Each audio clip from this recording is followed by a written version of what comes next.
Hi, um, I look completely disheveled because I put my hair in a braid and I slept with it, and this is what's happened. I need to shower today. Either way, I need to deal with whatever this is anymore.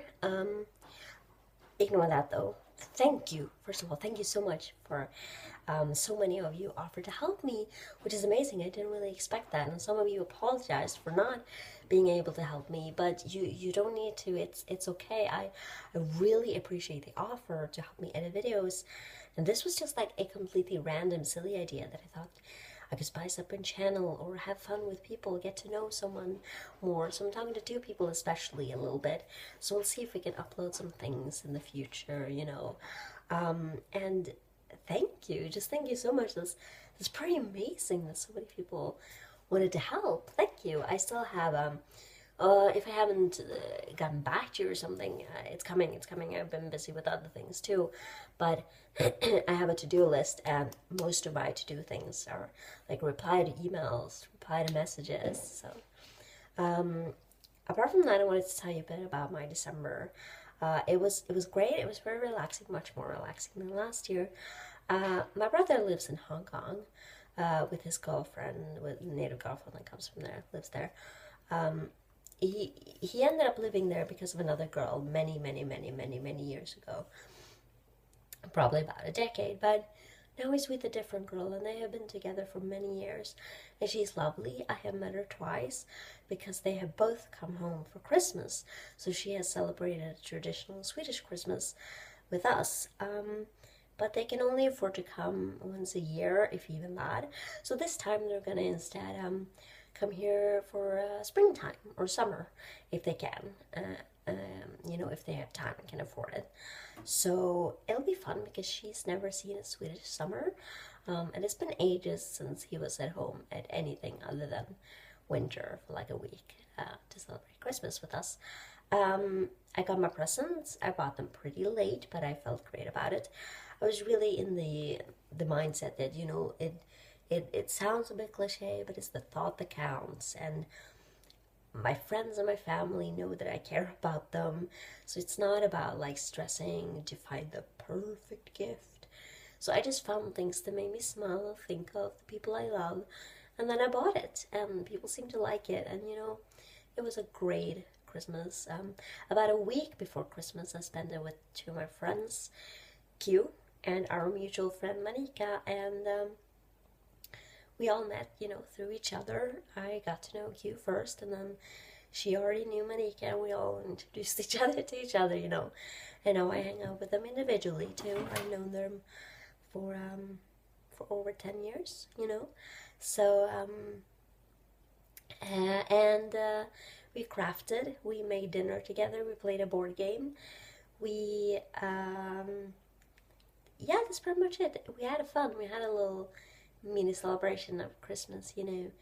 And then one day before Christmas, on the 23rd, because here in Sweden, among other places, we celebrate Christmas on the 24th, on Christmas Eve. We have a full day of just spending it with family. And Christmas Eve was great. So it was just mother, my aunt, and my cousin. And we ate a traditional Swedish Christmas dinner.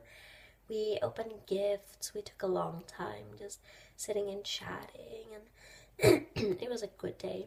And on the 23rd, I was supposed to meet two of my friends, Matilda and Ida. And Matilda was very firm. She was like, "You are coming on the 23rd. If you're not free, make yourself available."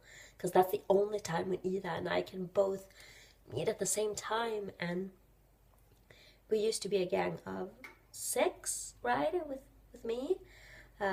So we haven't met each other. We have met each other in many different combinations. And I knew all of these people. Some of us knew each other a little bit before, but we were all board members of this association. I even dealt with the money stuff for a while.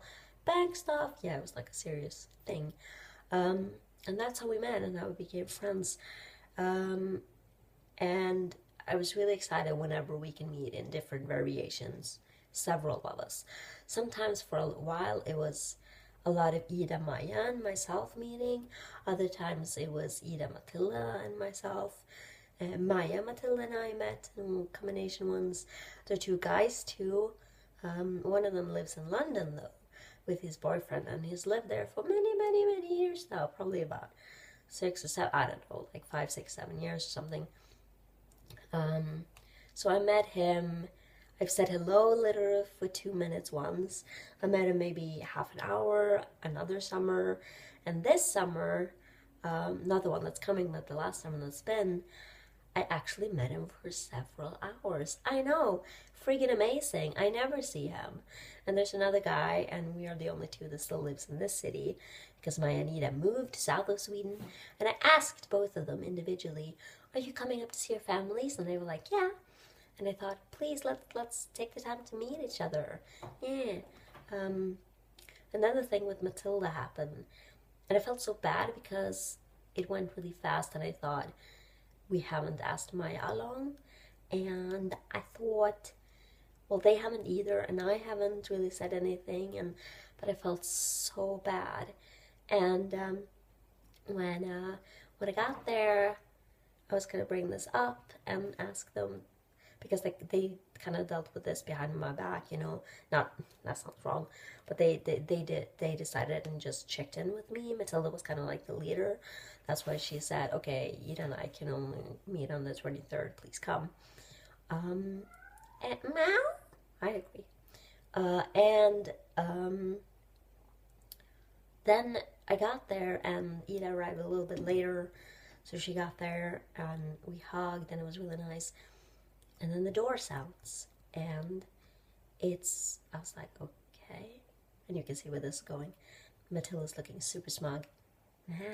Come look in the hallway. So I go and look in the hallway, and the person I see is Maya. She's there. And this is happening 2 seconds in my brain. But this is what happens. I see Maya. Then I see Magnus. And my brain just buzzes out. It's just like, it flips out. I flip out because to me, I know that he's Swedish. I know that he's probably home for the holidays too. I met him during the summer sometimes. But he lives in London, and I never see him. And I don't have a Facebook account, so we don't keep in touch like that either. I never see him. And he's standing right there with Maya. And then I see David, however, I don't know how to pronounce it in Swedish or English. I pronounce Matilda in English for some reason. And I see David. And he's the guy that still lives in town. And we talk to each other very sporadically. They were all there. They surprised me. They did it for me. I got a bit of a cake thing. I got a present, a beautiful photo album. They sang for me. I got really emotional. And we haven't been together, all of us, since 2011. And they literally did it for me. They've been planning it for about a month. That's why Matilda was so adamant that I had to come. She was like, you have to come the 23rd. And it wasn't because it was just her and Ida. It was all of them. It was the only day they could get everyone together. And it was amazing. And I got super emotional. And it meant like the world to me that my friends would do that. And I was so in shock that I couldn't figure out why they're doing this. My birthday was in October. I know that we haven't had a chance to meet since then. What about Matilda? Her birthday was in December. Oh, and it hit me. It's because I turned 30. The big 30. It's a thing. So they all celebrated me, and I got that gift and a beautiful photo album and with memories, and it was the most amazing thing ever. And I have always wanted a surprise party, and even though it wasn't the kind of thing where I walk in and people go surprise, with all of my best friends and loved ones, it was a surprise. And wow, like I did not expect that. That was one of the best periods in my life, being a board member and getting to know them and having regular meetings and evenings when we all just hung out and growing close and still knowing these people today. And lastly, if you have watched this far, 10 minutes, I'll probably mention it in a shorter video later too. But also, I work with a preschool class as a teacher's aide, but I don't get paid. It's just an internship, you could say. And it ends in March, and I'm kind of sad because this place has been really educational, really fun. It takes more effort than the daycare like preschool I was at before, where it's just free playtime. And I mean, yeah, you incorporate some educational stuff too, but it's different when they're 3 and 4 and when they're 6. A lot happens between like 3 and 6. So and there are lesson plans, and it's preparation for first grade, and it's really fun to see them develop and really grow up a little bit. And I was wondering how to stay on and what to do. We were supposed to be talking about whether I could get a paid part-time position, but last I heard we were supposed to see later. And then suddenly at the follow-up meeting, they're like, okay, that's a done deal. And I'm like so shocked because I didn't know that. So in March, when my internship ends, I'll be hired. I'll have a real job with doing something I love.